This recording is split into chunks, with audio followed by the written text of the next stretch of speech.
আসসালামু আলাইকুম। একদম নতুন রাঁধুনিদের জন্য আজকের রেসিপি পটল ভাজি। খুব মজার ও সহজ একটা রেসিপি। আমি যেভাবে বাসায় পটল ভাজি করি ঠিক সেভাবেই করে দেখাবো।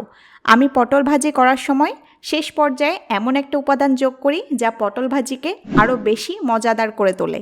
রেসিপিটা এতই সহজ যে আপনারা একবার দেখলেই পারফেক্টভাবে পটল ভাজি করতে পারবেন। চলুন শুরু করি। পটল ভাজি করার জন্য প্রথমে এখানে নিয়েছি পটল। আধা কেজি পটল খোসা ছাড়িয়ে নিয়েছি, দেখতেই পাচ্ছেন। খোসা ছাড়িয়ে ধুয়ে নিতে হবে। এবার পটলগুলো কেটে নেব। প্রথমে পটল মাঝখান দিয়ে কেটে দুই ভাগ করে নিচ্ছি।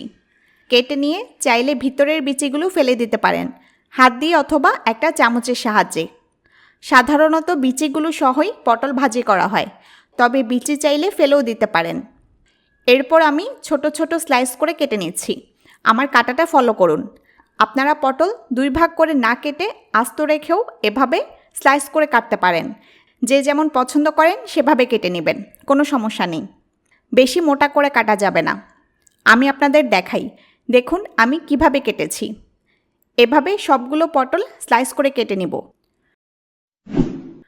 পটল ভাজি করার জন্য একটা প্যানে তেল দিয়ে দিচ্ছি। চুলা মিডিয়াম আঁচে আছে। তেল গরম হয়ে এলে পেঁয়াজ দিয়ে দেব। সাথে দিচ্ছি 4টা কাঁচামরিচ। মরিচগুলো মাঝখান দিয়ে ফালি করে কেটে নিয়েছি। এবার নেড়ে নেড়ে পেঁয়াজ তেলে ভেজে নিব। 2-2.5 মিনিট ভাজলেই পেঁয়াজ নরম হয়ে আসবে। তখন দেব হাফ চা চামচ হলুদ গুঁড়া, আর দিচ্ছি 1 চা চামচ লবণ। আপনারা লবণ স্বাদমতো দিবেন। নেড়ে 20 সেকেন্ডের মতো হলুদ গুঁড়া তেলে ভেজে নিব। এবার দেব কেটে রাখা পটল। সবগুলো পটল একইভাবে স্লাইস করে কেটেছি। পটল দিয়ে নেড়ে নেড়ে সব কিছুর সাথে মিশিয়ে নিব। খুব সহজ একটা রান্না। একবার ট্রাই করলেই ইনশাল্লাহ আপনারা পারফেক্টভাবে রান্নাটা করতে পারবেন। পটল দিয়ে কিন্তু মজাদার ভর্তাও তৈরি করা যায়। যদি আপনারা পটল ভর্তার রেসিপি চান তাহলে আমাকে কমেন্টে জানাবেন। আমি এরপর পটল ভর্তার রেসিপিও দিব। পটল নেড়ে ভালোভাবে মিশিয়ে নিয়েছি। চুলা মিডিয়াম আঁচে আছে। এখন সবগুলো পটল প্যানে সমানভাবে ছড়িয়ে দিব। এক জায়গায় স্তূপ করে রাখা যাবে না। এরপর আমি ঢাকনা দিয়ে ঢেকে দিব। 1 থেকে 1.5 মিনিট পর ঢাকনা তুলে নিচ্ছি। আবারও নেড়ে দিচ্ছি। এভাবে ঢাকনা দিয়ে রান্না করতে হবে।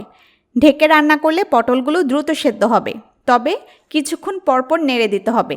না নেড়ে বেশিক্ষণ রেখে দিলে পোড়া লাগতে পারে। তাই ঢাকনা তুলে কিছুক্ষণ পরপর নেড়ে দিতে হবে। আমি ঢাকনা দিয়ে আরও 1-1.5 মিনিট রাখবো। আবারও ঢাকনা তুলে নেড়ে দিব। এভাবে 10-12 মিনিটের মতো মিডিয়াম আঁচে পটল ভাজি করতে হবে। আমি প্রায় 12-13 মিনিট ধরে পটল নেড়ে নেড়ে ভেজে নিয়েছি। পটল সেদ্ধ হয়ে গেছে, আর ভাজতে হবে না। আমি আপনাদের দেখাই, দেখুন পটল সেদ্ধ হয়ে গেছে। আপনারা চাইলে এখন চুলা অফ করে দিয়ে রান্না শেষ করতে পারেন। আমি করি কি, এ পর্যায়ে একটা ডিম ভেঙে দেই। এতে পটল ভাজার টেস্ট অনেক বেড়ে যায়। একটা ডিম ভেঙে দিয়ে দিলাম। এরপর নেড়ে নেড়ে ডিমটা পটলের সাথে মিশিয়ে দিতে হবে। এভাবে আপনারা ট্রাই করতে পারেন, অসম্ভব মজা লাগে খেতে। ডিম একটা দিতে পারেন, বেশি পছন্দ করলে 2টাও দিতে পারেন। ডিম দিয়ে 2-3 মিনিট অনবরত নেড়ে মিশিয়ে নিলেই হবে। আমাদের পটল ভাজি হয়ে গেছে। এখন চুলা অফ করে দিব। দেখলেন কত সহজে মজাদার পটল ভাজি করে ফেললাম। রেসিপিটি কেমন লাগলো জানাবেন। কোনো প্রশ্ন থাকলে কমেন্টে লিখুন। আরও কী কী রেসিপি চান তাও জানাতে পারেন। সবাই ভালো থাকুন, সুস্থ থাকুন। আল্লাহ হাফেজ।